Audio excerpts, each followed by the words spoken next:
Hello, मैं कौशिक मेहता। नरसिंह राव को हम भुला नहीं सकते। नरसिंह राव यानी कि पीवी नरसिंह राव, पामुलापति वेंकट नरसिंह राव, आंध्र के वांगला में जन्मे हुए एक किसान परिवार से आते हुए नरसिंह राव जी अभ्यास में काफ़ी तेजस्वी थे और वो डबल ग्रेजुएट हुए थे। बहुत मेधावी प्रतिभा थी उनकी। स्वातंत्र आंदोलन में नरसिंह राव जी ने हिस्सा लिया था और बाद में वो आंध्र के एक्टिव पॉलिटिक्स में आ गए, एमएलए चुने गए। काफ़ी वर्षों तक वो एमएलए रहे और आंध्र के मंत्रिमंडल में भी वो शामिल रहे कई वर्षों तक।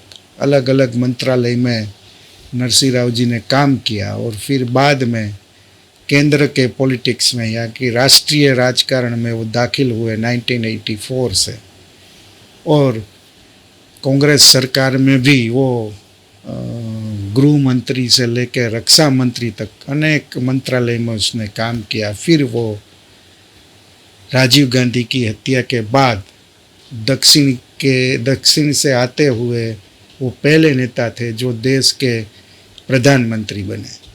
नरसिंह राव के कई किस्से हैं, लेकिन उसको भारत के आर्थिक सुधार का पितामह कहा जाता है। 1984 में जब वो राष्ट्रीय राजकारण में दाखिल हुए तब किसी को पता नहीं था कि नरसिंह राव जी देश के प्रधानमंत्री भी हो सकते हैं, लेकिन वो इंदिरा गांधी और राजीव गांधी के काफ़ी नज़दीक थे और आंध्र के मुख्यमंत्री बनाने में भी इंदिरा जी का ही हाथ था। वो प्रधानमंत्री बनी देश की तो उसने आंध्र में राव जी को मुख्यमंत्री बनाया, लेकिन केंद्र में उसने कई मंत्रालय में काम तो किया और काफ़ी नज़दीकी भी थी इंदिरा जी से। पर उसका अफेयर जो हुआ था, इसी के कारण इंदिरा गांधी उससे नाराज़ भी चलती थी। तो थोड़ी समस्याएं भी राव जी के जीवन में आई थी।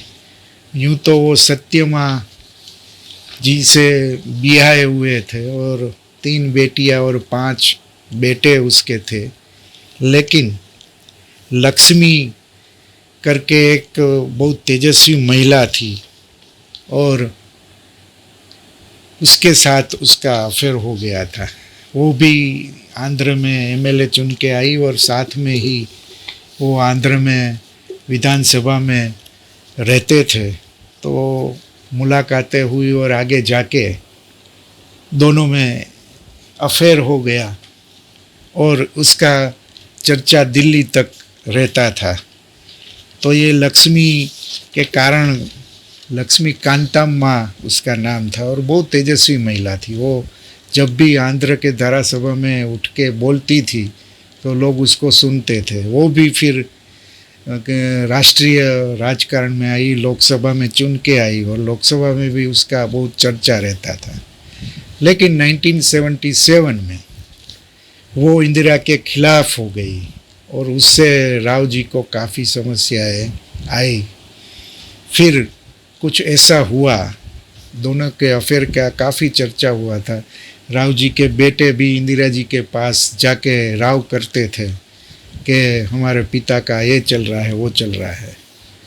तो इसी के कारण ही उसकी पत्नी, नरसिंह राव जी की पत्नी, काफ़ी दुखी रहती थी और 1970 में उसकी डेथ भी हो गई। तो परवान चढ़ा वो राव जी और लक्ष्मी का अफेयर।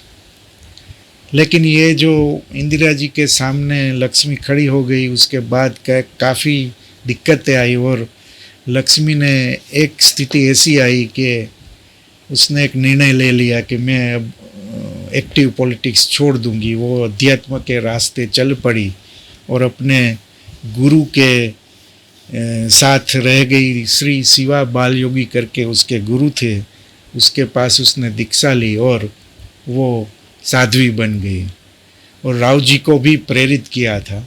और नरसिंह राव जी भी बोरिया बिस्तर बांध के तैयार थे, अपने गांव जाने ही वाले थे, लेकिन एक गजबनाक राव जी की जिंदगी में एक टर्निंग पॉइंट आया। राजीव गांधी की एकाएक हत्या हुई और कौन अगला प्रधानमंत्री हो उस पर चर्चा शुरू हो गई। तो 3 नाम उसमें चर्चा में थे। शरद पवार जी थे, अर्जुन सिंह थे और नरसिंह राव जी।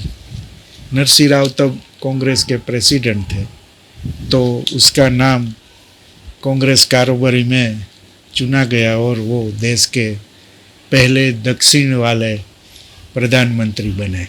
प्रधानमंत्री बनते ही नरसिंह राव ने एक डिसीजन ले लिया कि मेरा वित्त मंत्री मनमोहन सिंह होगा और उसको मैसेज भी दे दिया। तब परिस्थितियाँ कुछ अच्छी नहीं थी। एक तो कांग्रेस को सीट कम आई थी, 244 के आसपास, 242 मेरे ख्याल से थी।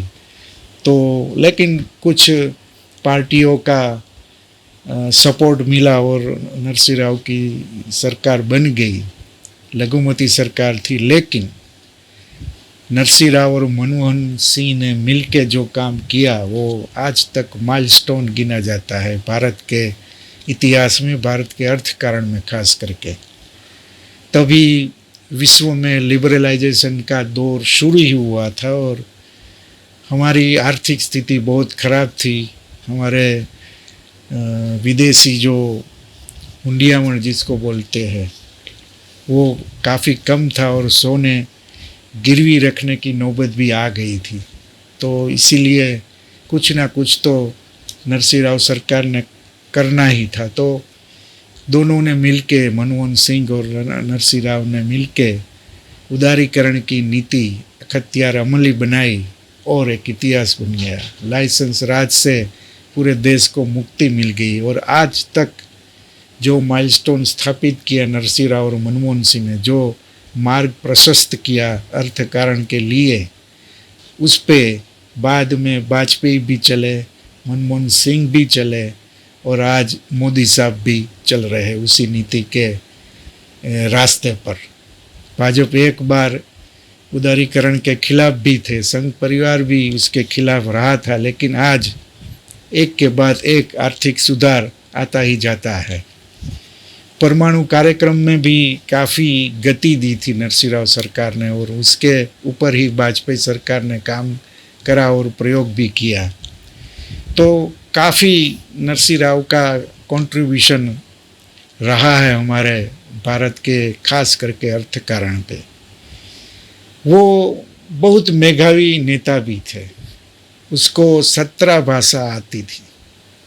आप बिलीव नहीं करेंगे लेकिन मेरे ख्याल से इतना मेधावी प्रधानमंत्री आज तक भारत ने देखा नहीं। 17 भाषा के वो जानकारी रखते थे, हिंदू, तेलुगु, अंग्रेजी, मराठी। वो तो भारतीय भाषा तो उसको आती ही थी, लेकिन स्पेनिश और फ्रांसीसी लैंग्वेज भी वो जानते थे, बोलते भी थे और उसमें लिखते भी थे।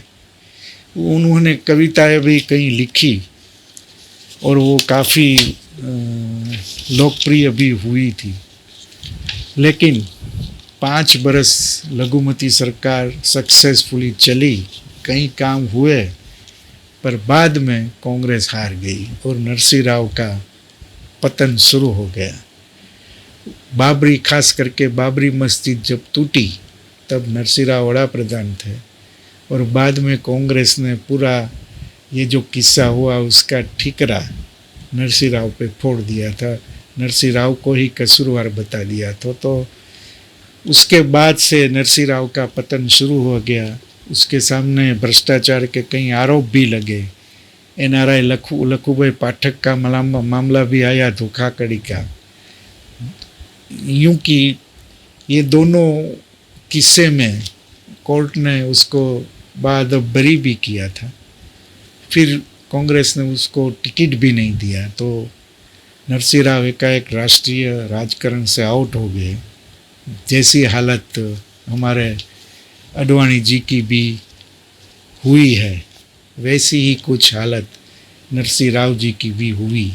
फिर कोई उसको मिलने भी नहीं जाता था, फिर वो बीमार भी पड़े और 2004 में उसका निधन हो गया। लेकिन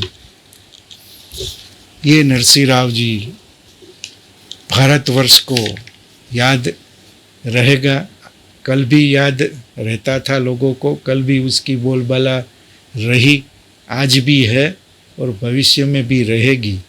आज नरसिंह राव की जन्म शताब्दी शुरू हुई है, तेलंगाना की टीआरएस सरकार ने उसका अनाउंसमेंट किया है, तो नरसिंह राव फिर चर्चे में आ गए हैं।